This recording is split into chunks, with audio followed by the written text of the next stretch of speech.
1281 عیسوی میں جب ارطغرل غازی نے وفات پائی تو اس وقت کائی قبیلے کے پاس صرف سغوت شہر یا پھر اس کے علاوہ ایک دو قبائل کی قیادت تھی جو کہ وراثت میں عثمان غازی کے حصے میں آئی تھی۔ عثمان غازی نے ان قبائلی سرداری کو ایک سرحدی ریاست تک پہنچانے اور پھر سرحدی ریاست سے ایک سلطنت کی بنیاد رکھنے تک بڑی کامیابی حاصل کی تھی، اور جب عثمان غازی کا انتقال ہوا تو انہوں نے اپنے بیٹے اورحان کے لیے جو وراثت چھوڑی وہ اس سے کہیں زیادہ تھی جو انہوں نے اپنے والد ارطغرل غازی سے ملی تھی۔ اگرچہ عثمان غازی نے سلطنت عثمانیہ کی بنیاد ڈال دی تھی لیکن ابھی تک کوئی باقاعدہ انتظامی طریقہ کار یا پھر منظم فوج نہیں تھی۔ ریاست کے پاس نہ تو پیسہ تھا اور نہ ہی بحریہ، یہاں تک کہ ابھی تک عثمانیوں کے پاس کوئی بندرگاہ بھی نہیں تھی۔ اس لیے اورحان غازی کو اپنے والد کی جانب سے ملی ہوئی سلطنت کو ایک منظم ریاست میں تبدیل کرنے کے لیے انہیں کافی کوششیں کرنا پڑی۔ جب عثمان غازی کا انتقال ہوا تو اس وقت اورحان بے کی عمر تقریباً 40 سال تھی۔ اپنی زندگی کے آخری سالوں میں انہوں نے اپنے والد عثمان غازی کی بیماری کی وجہ سے سلطنت کا انتظام سنبھالا اور بہت سی کامیابیاں حاصل کی۔ جب بورسا کا محاصرہ جاری تھا تو انہوں نے 1321 عیسوی میں ودانیہ پر قبضہ کر لیا اور وادی سکاریہ سے بحیرہ اسود تک کے علاقوں کی فتوحات کے لیے انہوں نے کوہ نور ایلب کو روانہ کیا، جبکہ آکچا کوکچا کو انہوں نے ازمیت کو فتح کرنے کے لیے روانہ کیا۔ عثمان غازی کے یہ دونوں کمانڈر کامیاب رہے اور انہوں نے دوزہ اور اس کے گرد و نواح اور سانچا جھیل کے گرد و نواح کے علاقوں کو تھوڑے ہی عرصے میں فتح کر لیا۔ اسی دوران عبد الرحمن غازی نے یالوا کو بھی فتح کر لیا۔ جب عثمان غازی کا انتقال ہوا تو ان کے دو بیٹے تھے جو کہ ان کے بعد تخت کے امیدوار تھے، عثمان غازی کا بڑا بیٹا الہ الدین اور اس کا دوسرا چھوٹا بیٹا اورحان۔ اورحان غازی نے سب سے پہلے اپنے بڑے بھائی الہ الدین کو سلطنت کی تقسیم کی تجویز پیش کی لیکن الہ الدین نے یہ پیشکش قبول نہیں کی۔ الہ الدین نے باپ کی وصیت نیز اپنی سکون پسند طبیعت کی بنا پر اس کو نامنظور کیا اور اورحان کے اصرار پر صرف مملکت کے انتظامی امور کی ذمہ داری قبول کی، یعنی کہ تخت سلطنت سے کنارہ کش ہونے کے باوجود سلطنت کا بار اٹھانا قبول کیا، اور وہ سلطنت عثمانیہ کے پہلے وزیر کی حیثیت سے سامنے آئے۔ الہ الدین نے 3 چیزوں پر خاص طور پر توجہ دی: سکہ، لباس اور فوج۔ اگرچہ سلطان الہ الدین سلجوقی نے عثمان غازی کو خطبے کے علاوہ اپنے نام کے سکے جاری کرنے کی بھی اجازت دے دی تھی، تاہم عثمان غازی نے صرف خطبے پر ہی قناعت کیا اور اپنا سکہ جاری نہیں کیا تھا۔ اورحان کے تخت نشینی کے وقت تمام ایشیائے کوچک میں صرف سلجوقی سکے رائج تھے۔ اب الہ الدین نے بادشاہت کے اس امتیاز کو بھی اختیار کیا اور اسلامی مملکت میں اورحان کے نام کے سکے جاری کیے۔ اورحان نے عوام کے مختلف طبقوں کے لیے مختلف قسم کے لباس تجویز کر کے ان کے متعلق قوانین نافذ کیے۔ شہری اور دیہاتی، مسلم اور غیر مسلم، ہر طبقے کا الگ الگ لباس مقرر کیا گیا، لیکن الہ الدین کا سب سے بڑا کارنامہ وہ فوجی اصلاحات ہیں جن سے سلطنت عثمانیہ کی طاقت اچانک بڑھ گئی اور 300 برس تک اس کی حیرت انگیز فتوحات کی ضامن رہی۔ وہ عظیم کارنامہ سلطنت عثمانیہ کے لیے باقاعدہ فوج کا قیام تھا جس کی دہشت اور بہادری کے بل بوتے پر عثمانیوں نے 300 برس تک یورپ میں قدم جمائے رکھے۔ فوجی طاقت حاصل کرنے کے بعد اب اورحان غازی نے فتوحات کی جانب توجہ دی۔ انہوں نے 6 اپریل 1326 عیسوی کو بورسا شہر کی فتح کے بعد بورسا جیسے 2 اہم مقامات ازنیک اور ازمیت کی طرف توجہ دی۔ اس وقت ازنیک ایک صنعتی شہر تھا جو کہ بورسا سے بھی بڑا تھا، جبکہ ازمیت ایک تجارتی بندرگاہ تھی۔ اگر اورحان غازی ان 2 شہروں کو فتح کر لیتے تو عثمانیوں کے پاس اہم ترین شہر ہوتے اور رومی بحیرہ مرمرہ میں اپنے مضبوط قدموں سے محروم ہو جاتے۔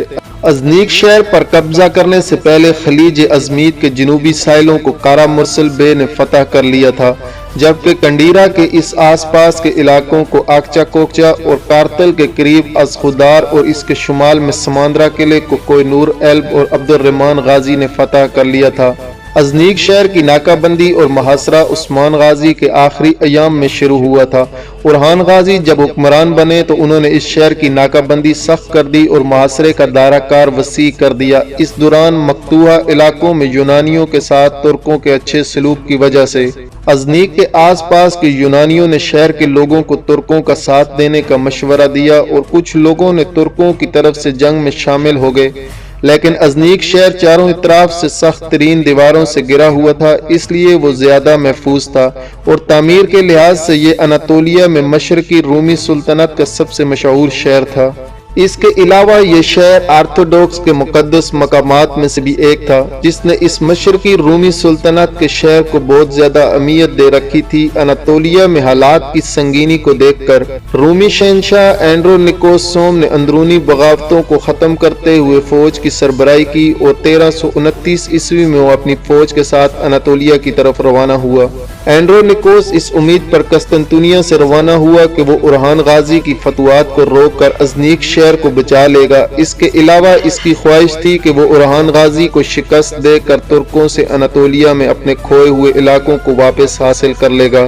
ادھر جب اورحان غازی کو یہ خبر ملی کہ رومی شہنشاہ خود اپنی فوج کے ساتھ اناطولیہ میں اورحان سے جنگ کے لیے پیش قدمی کر رہا ہے، تو انہوں نے ازنیک شہر کا محاصرہ اپنے بیٹے شہزادہ سلیمان کے حوالے کر کے خود رومی فوج سے جنگ کرنے کے لیے وہ اپنے لشکر کے ساتھ ازمیت چلے گئے۔ رومی شہنشاہ نے کیسکے اور ایکسیریس شہر کے درمیان اپنی فوج کے ساتھ پڑاؤ ڈالا اور وہاں ترک فوج سے لڑنے کا اس نے فیصلہ کیا۔ وہ مقام جہاں میدان جنگ کا انتخاب کیا گیا تھا وہ رومی فوج کے لیے بہترین میدان تھا۔ 10 جون کی صبح کو جب آگ برساتا سورج طلوع ہوا تو دونوں فوجیں آمنے سامنے آئی۔ اینڈرونیکوس نے اپنی فوج کی کمان خود سنبھالی۔ اس نے اپنے دائیں اور بائیں جانب پہاڑ کے اوپر اپنے بہترین تیر اندازوں کو بٹھایا، جبکہ اس کے حقب میں بحیرہ مرمر کا سمندر تھا۔ اینڈرونیکوس کا منصوبہ یہ تھا کہ عثمانیوں کو میدان جنگ کی طرف کھینچ کر وہاں ان کا مقابلہ کرے گا، جبکہ دوسری جانب اورحان غازی پہاڑی سے میدان جنگ کا نظارہ کر رہے تھے اور رومی فوج کو اس ناہموار علاقے کی طرف متوجہ کرنے اور اپنے گھڑ سوار دستوں کے ساتھ گات لگانے کا منصوبہ بنا رہے تھے۔ اور اس منصوبے کے مطابق اورحان غازی نے ابتدا میں اپنے 300 افراد پر مشتمل گھڑ سواروں کا ایک دستہ میدان جنگ میں اتارا۔ اس دستے نے رومی فوج پر تیر برسائے اور وہ واپس پیچھے ہٹنے لگا۔ یہ دراصل ایک جنگی چال تھی کہ دشمن اس دستے کا پیچھا کرتے ہوئے اورحان غازی کے من پسند کے علاقے میں آئے، جہاں پر گات لگا کر اس پر حملہ کیا جا سکے، لیکن رومی شہنشاہ اینڈرونیکوس نے جلد محسوس کر لیا کہ یہ ایک چال ہے، لہٰذا اس نے اپنے سپاہیوں کو اپنی جگہ پر قائم رہنے کا حکم دیا اور اس نے جوابی طور پر عثمان غازی کے گھڑ سواروں پر تیر برسائے۔ اورحان غازی کے گھڑ سوار دستے نے ایک بار پھر رومی فوج پر تیر برسائے۔ اس نے یہ حملہ کئی بار دہرایا۔ شہنشاہ کے صبر کا پیمانہ لبریز ہو گیا اور اس نے تیر اندازوں کے دستے کو ختم کرنے کے لیے اپنے گھڑ سواروں کو حملہ کرنے کا حکم دیا۔ جب رومی فوج اپنے شہنشاہ کے زیر کمان میدان جنگ میں اتری تو اورحان غازی کا یہ دستہ واپس اپنے لشکر کی جانب پسپا ہو گیا۔ اورحان غازی نے تازہ دم گھڑ سواروں کا دستہ میدان جنگ میں اتارا اور یوں جنگ شروع ہو گئی۔ اورحان غازی کی فوج تیر اندازی کی وجہ سے جلد رومی فوج پر غالب آ گئی۔ شہنشاہ نے جب یہ صورتحال دیکھی تو اس نے اپنے گھڑ سواروں کے ساتھ پیچھا ہٹنا شروع کر دیا، لیکن عثمانی گھڑ سواروں کا حملہ اس قدر تیز اور شدید تھا کہ اس افراتفری کے دوران شہنشاہ کو ایک تیر لگنے کی وجہ سے اس کی ٹانگ شدید زخمی ہو گئی اور جلد رومی ہیڈ کوارٹر میں یہ خبر مشہور ہو گئی کہ شہنشاہ کی موت ہو گئی ہے۔ اس خبر نے رومی فوج میں شدید انتشار پیدا کر دیا، جس پر اورحان غازی نے اپنی پوری فوج کے ساتھ میدان جنگ میں اترنے کا ارادہ کیا۔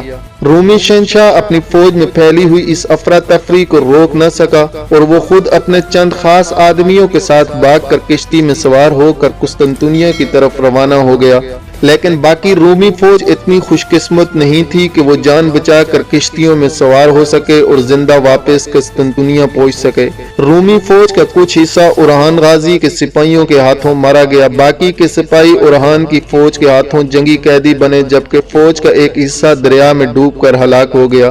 یوں اورحان غازی کی رومی سلطنت کے ساتھ ہونے والی اس پہلی جنگ میں اورحان غازی کو شاندار فتح حاصل ہوئی، جبکہ رومی شہنشاہ اینڈرونیکوس سوم بڑی مشکل سے زندہ جان بچا کر قسطنطنیہ واپس پہنچ سکا۔ اس فتح کے بعد اورحان غازی اپنی فوج کے ساتھ ازنیک شہر کے محاصرے پر واپس پہنچے۔ رومی شہنشاہ کی فوج جو کہ ازنیک شہر کے واحد امید تھی، اورحان غازی کے ہاتھوں شکست کھا کر واپس قسطنطنیہ چلی گئی۔ اس شکست کے بعد ازنیک شہر کی تمام امیدیں دم توڑ گئی اور اہل شہر کے لیے اب ہتھیار ڈالنے کے سوا کوئی چارہ نہ تھا۔ یوں اناطولیہ میں مشرقی رومی سلطنت کا یہ سب سے اہم ترین شہر ازنیک سلطنت عثمانیہ کے قبضے میں آ گیا۔ 1331 عیسوی میں ازنیک شہر کی فتح کے بعد اورحان غازی فاتحانہ طور پر شہر میں داخل ہوئے۔ اورحان غازی نے لوگوں کو اجازت دی کہ وہ اپنا سامان لے کر شہر سے جا سکتے ہیں۔ اس فتح کی شام تک ازنیک شہر کی گلیوں میں اورحان غازی کے حکم پر ترک سپاہیوں نے یہ اعلان جاری کیا کہ تمہارا مال اور تمہاری جان ہمارے سپرد ہے۔ جو بھی ہم سے پہلے جہاں بھی رہا اور جو کام کرتا رہا اسے جاری رکھنا چاہیے۔ آپ لوگ اپنے مذہب پر آزادی کے ساتھ عمل کر سکتے ہیں۔ اس کے بعد ازنیک شہر کا کمانڈر کشتی کے ذریعے اپنے سپاہیوں کے ساتھ قسطنطنیہ واپس چلا گیا، لیکن اورحان غازی کے اچھے رویے کی وجہ سے زیادہ تر لوگوں نے ازنیک شہر میں ہی رہنے کو ترجیح دی اور بہت کم لوگوں نے شہر کو خالی کیا۔ سبسکرائب